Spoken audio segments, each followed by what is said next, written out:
सोलापूर जिल्हा नागरी सहकारी बँक कोऑपरेटिव्ह असोसिएशनच्या वतीने रविवार 9 फेब्रुवारी रोजी सकाळी सोलापुरातील मनोरमा बँकेस आदर्श बँकेचा प्रथम पुरस्कार प्राप्त झाला। सोलापूर जिल्ह्यातील 500 कोटींवरील नागरी सहकारी बँकांमधून सन 2021 ते 2024 च्या आर्थिक आणि गुणवत्ता श्रेणीनुसार मनोरमा बँकेस आदर्श बँकेचा प्रथम पुरस्कार मिळाला। मनोरमा बँकेने मार्च 2024 अखेर 1003 कोटी व्यवसायाचा टप्पा पार केला असून सतत 6 वर्ष 0% NPA कायम राखला असून 9 शाखा सह कार्यरत आहे। पुरस्कार मिळाल्यानंतर बँकेचे चेअरमन श्रीकांत मोरे यांनी बँकेच्या यशाचे गमक सांगितले। मनोरमा बँकेस रिझर्व्ह बँक ऑफ इंडिया कडून FSWM हा दर्जा प्राप्त झाल्यामुळे या बँकेची वाटचाल अत्यंत सक्षमपणे सुरू आहे। FSWM या निकषामुळे दरवर्षी 2 ते 3 शाखा काढण्याचा मानस असून ग्राहकांच्या सुरक्षेला प्राधान्य देणारी ही बँक आहे। जिल्हा मध्यवर्ती सहकारी बँक उस्मानाबाद बँकेच्या प्रशासकाला सखोल अनुभव असल्यामुळे हे शक्य होते। यावेळी बँकेचे चेअरमन श्रीकांत मोरे, मनोरमा परिवाराच्या मार्गदर्शिका शोभा मोरे, व्हाईस चेअरमन संतोष सुरवसे, कार्याध्यक्ष अस्मिता गायकवाड, बोर्ड ऑफ मॅनेजमेंटचे अध्यक्ष ॲडव्होकेट सुरेश गायकवाड, संचालक दामोदर देशमुख, डॉक्टर रुचा मोरे पाटील, अश्विनी दोशी, कविता कुलकर्णी, गजेंद्र साळुंखे, गणपत कदम, संतोष मोठे, सुहास भोसले, प्राध्यापक डॉक्टर बबरूवान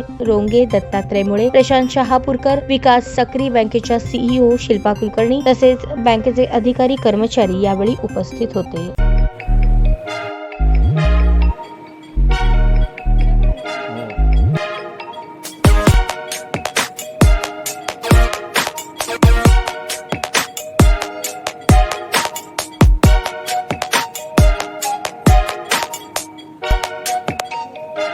सोलापूर शहरातील सुप्रसिद्ध हॉस्पिटल म्हणजे सेंट्रल मल्टी स्पेशालिटी हॉस्पिटल मागील अनेक वर्षापासून सेवा बजावत आहे। 24 तास इमर्जन्सी सर्व्हिस, मॉडर्न टेक्नॉलॉजी, अनुभवी डॉक्टर्स तसेच अत्याधुनिक तंत्रज्ञान सुविधांनी सुसज्ज स्त्रीरोग प्रसूती विभाग, ऑर्थोपेडिक विभाग, मेडिकल विभाग आणि इतर एकमेव नाव म्हणजे सेंट्रल मल्टी स्पेशालिटी हॉस्पिटल। पत्ता गणेशपेठ शॉपिंग सेंटर, मंगळवार बाजार, सोलापूर। ताज्या बातम्या पाहण्यासाठी प्राईम महाराष्ट्र न्यूज चॅनलला सबस्क्राईब करा।